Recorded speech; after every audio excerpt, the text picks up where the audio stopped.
Ги чекале граѓаните уште еден ценовен шок, ќе имали ново покачување на цената на струјата и ќе имали ефтина тарифа.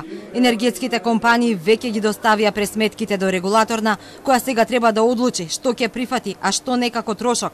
И дали од август цената на електричната енергија ќе претрпи корекција нагоре.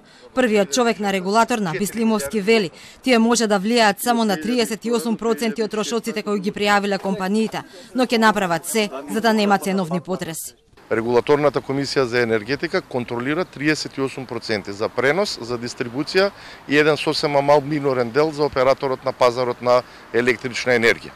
58% не ги регулираме ние, бидејќи тие се врз основа на случувањата на пазарот на електрична енергија и обврските кои што ги има превземено државата за обновливите извори на енергија. Неофицијално МЕП собара покачување за 100%, а тоа го правда со намалените приходи по основ на прекуграничните преносни капацитети и новите правила за балансирање.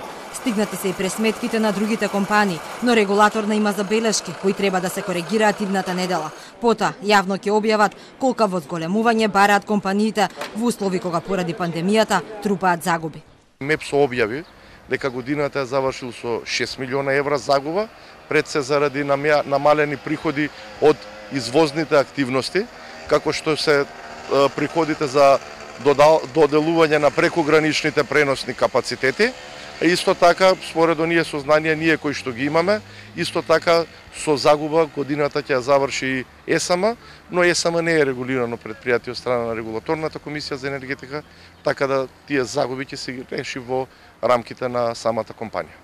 Бислимовски е категоричен дека непродуктивните трошоци, оние кои не се поврзани со обезбедувањето на електричната енергија, и сега нема да влијаат на цената. Изминатите години енергетските компании како трошок ги прикажуваат дури инвестициите во ски центри, одмаралишта, хотели и фасади.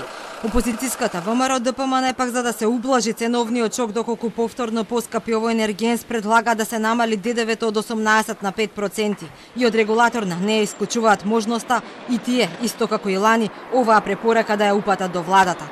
Лани цената на струјата се зголеми за 7,5%. Нова корекција сега ќе има до крајот на јули, до кога ќе се знае дали за колку проценти ќе се покачат сметките на граѓаните и дали ќе остане ефтината тарифа.